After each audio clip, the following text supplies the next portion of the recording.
You know, one aspect of my work is to recognize weaknesses and potential failures. I do a lot of work for condominium complexes where there's a lot of people that may share common areas.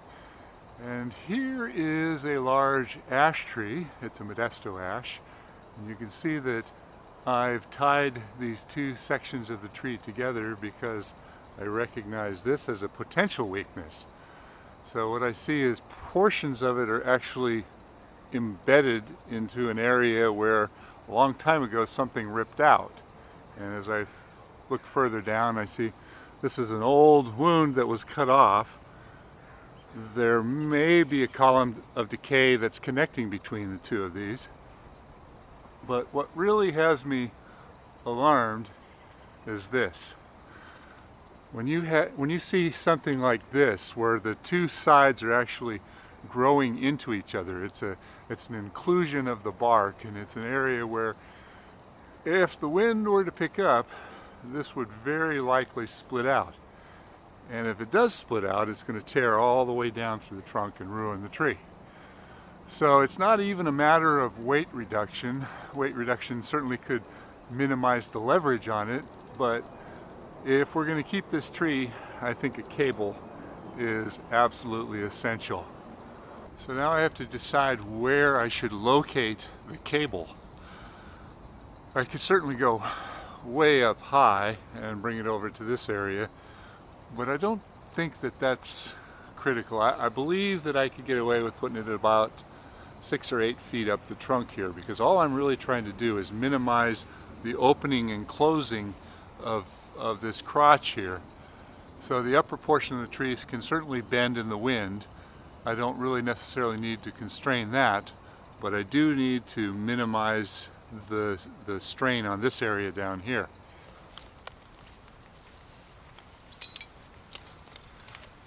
I'm in the process of doing a cable job, and I thought I'd go through and explain the cable system to you step by step.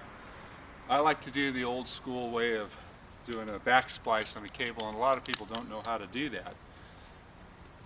First off, you have to get all your tools together. You have to have 2 lag screws. I like the J lags. Now, I'm not saying this is the only way to do it. This is just one way of doing it. This is kind of the tried and true old school. I learned this 40 years ago and I still use it today. And I'm not saying that's the only way or even the best way. It's just what I like to do. And you don't find a lot of people that still do this kind of cabling, because now there's the cable wraps and there's all sorts of other European systems out there. But I'm going to go through the steps. First thing you need is a couple of lag screws, the J lags. And if you look closely, you'll see that these have different angles. These are reverse thread. You want one going to the left and one going to the right, because when you put them in, you want them to pull the cable tight as you wrap them up. So what I'm going to do is I'm going to go up there, I'm going to install the cable, the J lags first, and I'll put them in about 2/3 of the way, and then I'm going to put the cable in place. And the last thing I'll do will be to cinch it up. I'll go 1 and then 1, 2, 2, 3, 3, and in doing so we'll pull the cable up just tight. It's kind of a difficult process because it's very critical that you get the length of your cable cut exact. You have to measure things out very well. This is a fairly simple cabling job that I'm doing today, and I can do it all by myself. But if it was a longer expanse, say 15 or 20 feet, it's much easier to do with 2 people. But I'll go through the step by step. So those are the J lags. Next thing you need is an auger. A lot of people use a electric drill or a battery powered drill these days, but I find that just an old style, I guess I'm an old guy, brace and bit works just fine for me. One thing that's very important to remember, though, is the sizing of your bit has got to be correct. You don't want it to be the exact size of the outside of the threads. You want it to be so that the inside of the thickness of this J lag will clear it, but you want the threads to dig in. That's so critical.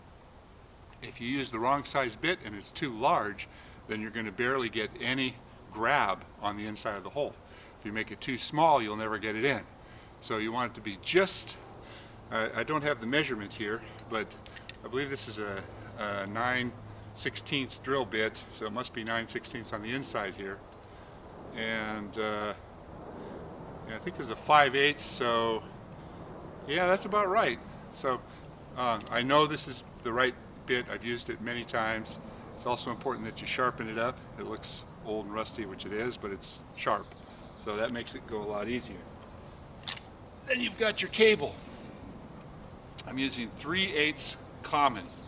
If you use high tensile cable, you won't be able to use this kind of a process, because you have to actually bend the cable and make the ends.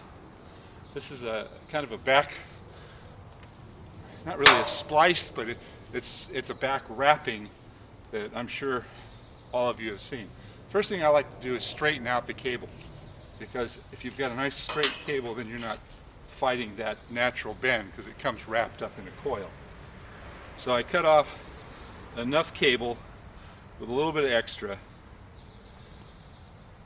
and once I get this all nice and straightened out, then I can go ahead and get started. And I like to do the first wrap on the ground.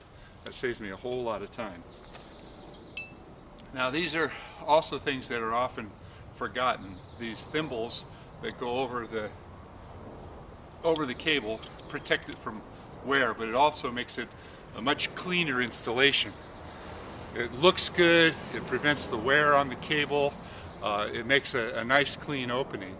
So what I do is I use my hands and I start the bend, and I get it going until I get it so it's going to wrap over the thimble, and I want this to be a nice even wrap. And once I get this part down to here, I'm going to bend this back.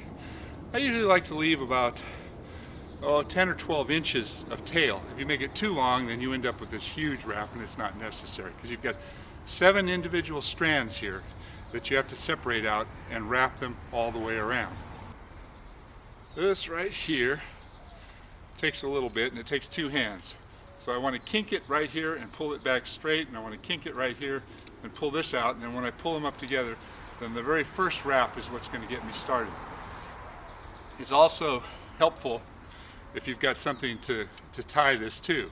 You know, it can be anything. It can be even a strap or anything, or a clip on your rope, tie it to your bumper, anything, so you've got something that you can kind of really pull on it.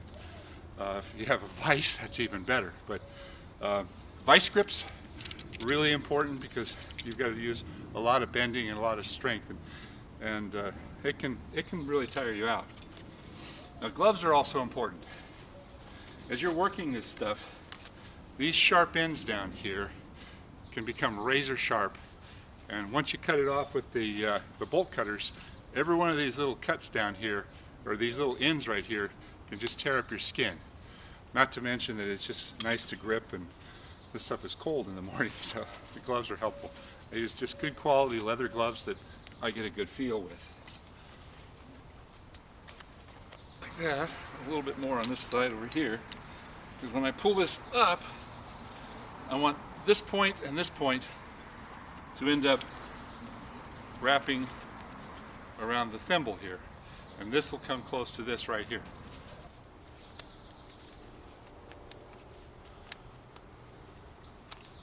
So just pull one out and make sure everything else stays intact. Once you get the one out, like I said, ideally I want it to be the one that's right here, and I'm going to wrap it this direction. So at this point right here, I can take this one strand and start the wrapping. I want this nice and tight right here for the first wrap. Once you get the first wrap in place, then you can get that vice grip out of your way. Now, I like to make them nice and neat and wrap them up in such a way that they just lay right on top of each other. I've seen some cable jobs where they just look really sloppy. It's probably just as strong, but it just doesn't look good. Then I get down. This last little bit is really hard to get, so I wait till the end, and I can use the vice grip to crimp all those in. And to make it look nice and neat, I like to get the next one in line, which would probably be this one right here. If I get it from the back, then it kind of unravels a little bit when I pull it out. So I have to get one from the front here.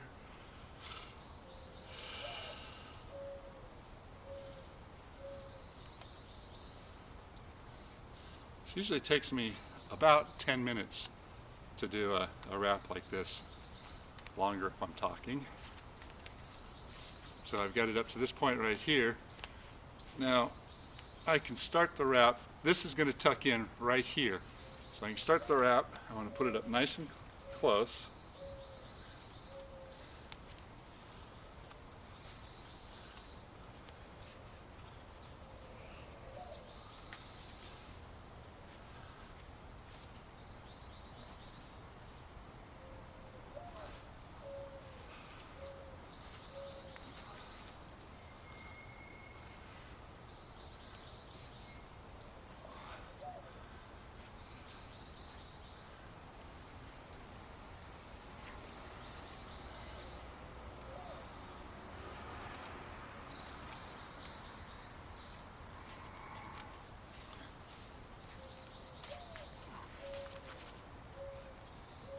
I've heard some people say that it's better to go one way and then the other way. I don't find that true at all. I've never had a end splice come undone. This is the way I've been doing it for years. I'm just consistent because it makes it look a lot better. When you wrap these and lay them all down, you're laying them all down in the same direction.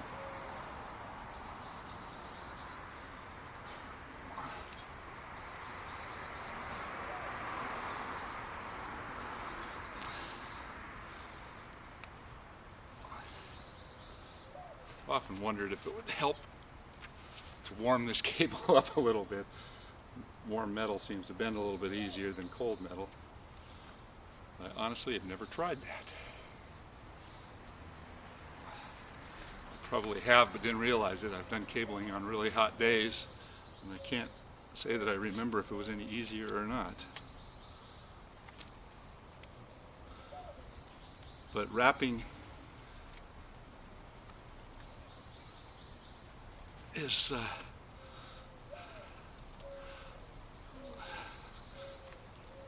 pretty strenuous. I mean, I'm putting a lot of effort into this. And like I said before, you cannot do this with high tensile. So I've got 3 more to go. You notice all these are still out there. The last thing I'll do is I'll use the vice grips and I'll pull them all down and kind of tap them into place. This one I left an opening. This one I kind of pulled it a little too tight, so it's going to kind of hang over. This one I left a nice little opening. The next one I want to leave an opening. If you leave this little gap right here to tuck this in, it looks even cleaner.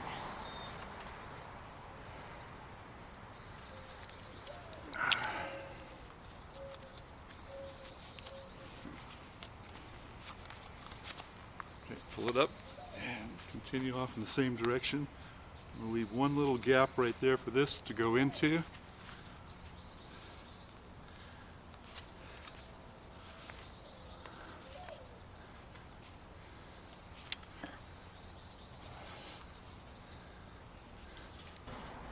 There you've got it. A reasonably clean cable end. From that side it looks really good. From that side you can see all the ends. I could spend a little bit more time if I put it on a vise or something and bang them down. It would look really, really clean.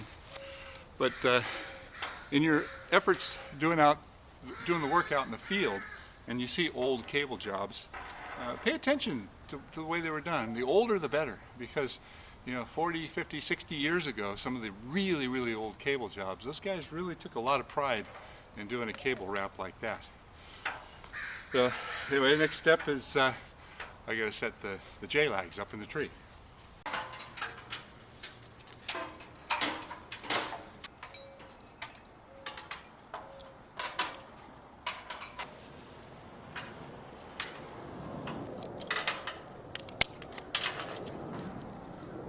Yes, I'm using the ladder on this one.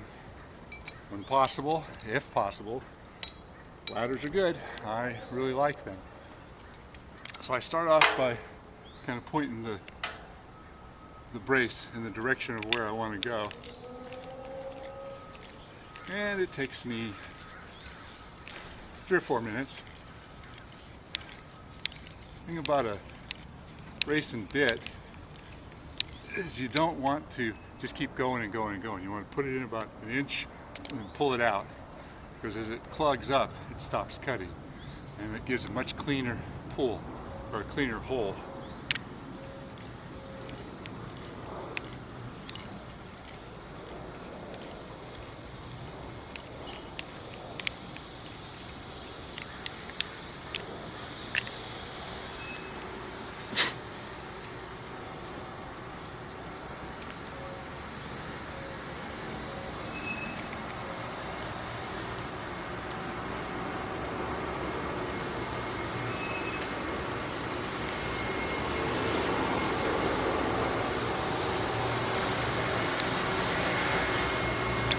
Too far.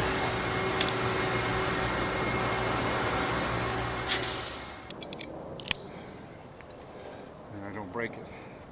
I've also got this interesting little tool right here. It's called a lag spinner. I bought that from Sierra Marina a few years ago, and I don't know who makes it, but it's really a nice tool. It makes it a lot easier to spin it in. You can certainly use just about anything to get in there, even a piece of pipe, but the angle of this really makes a difference.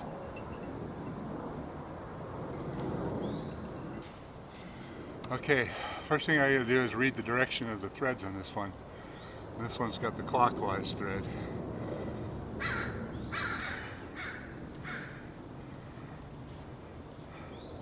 Sometimes I'll go to the effort of actually waxing the threads, and that does make it go in a little bit easier. I didn't think about it today, I should have.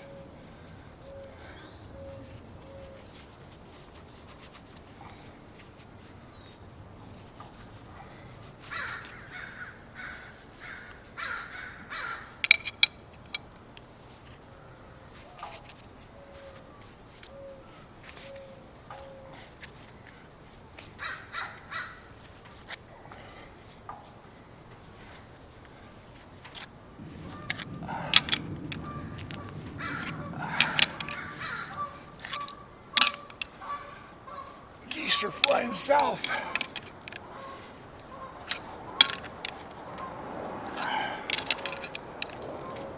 On a short cable, it's really easy to pull it up tight.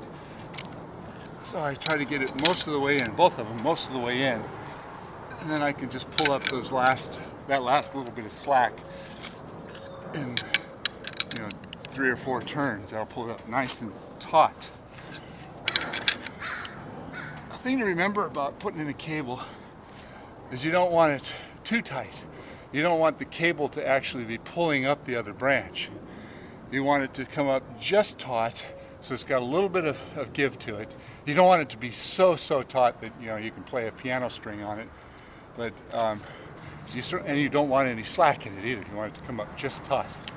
So the measurement from this point right here to the other point is pretty critical. You got to get that, and then you've got to estimate, you got to add in the distance that you're going to reduce both of these lags.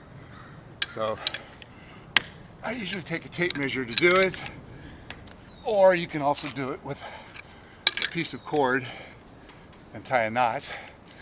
That works just as well. Okay. Now I always like to leave the lag screw up, because with the lag screw up, I can put my cable on the top there and set it on both sides, and it'll be up. And then I rotate one, then I rotate the other, and just keep going, and hopefully they don't come off of there. This one should go a little faster because I got more shoulder pressure on it.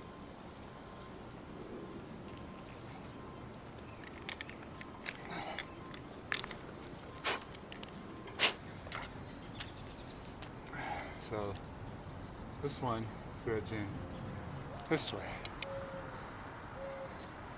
So because they're reverse thread, when I tighten them up, it'll pull it up tight. So I already said that.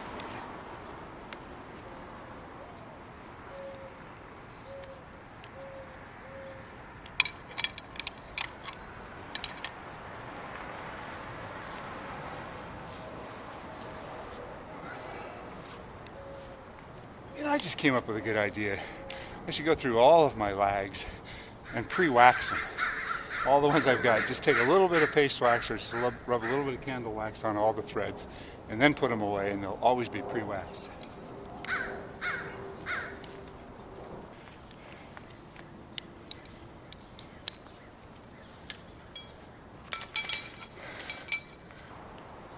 Okay, as you can see this here, I was able to get the cable on. I did have to back out both of the J-lags just a little bit so that I can fit it in place. And at this point, I'd like to tell you that this isn't the only way of doing this.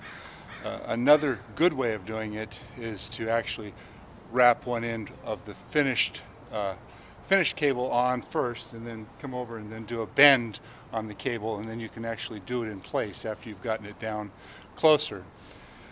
I've done it both ways. I like both ways. So at this point now, I've got a lot of slack because I've backed them out, so I have to cinch up both of these cables. So what I usually do is I'll go one on one side, one full turn on one side, one full turn on the other side.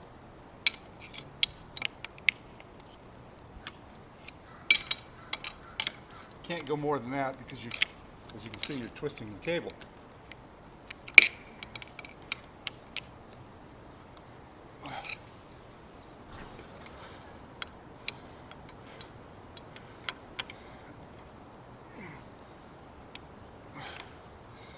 Okay. Yeah, it's just a little bit slack. I think maybe I'll try one more turn. I've pulled it up just tight. You can see I left the J-lag in the upward position. I like to leave just a little bit of space in here. I've even heard people say it's a good idea sometimes to leave some of the thread so it's got something to grow over. I don't know about that or not, but it kind of makes sense. I like to pull it up as close to being tight as I possibly can.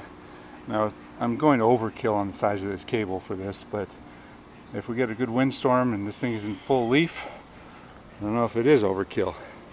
And you can see that the tension on the cable is just tight. See, I'm pulling both sides of the tree together.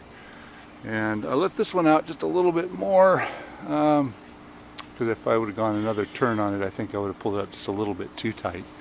But it can't come off of there. So now we can take off this temporary tie here, which has now come loose, partly because I undid it, and get down. And there we go. Cable's in place.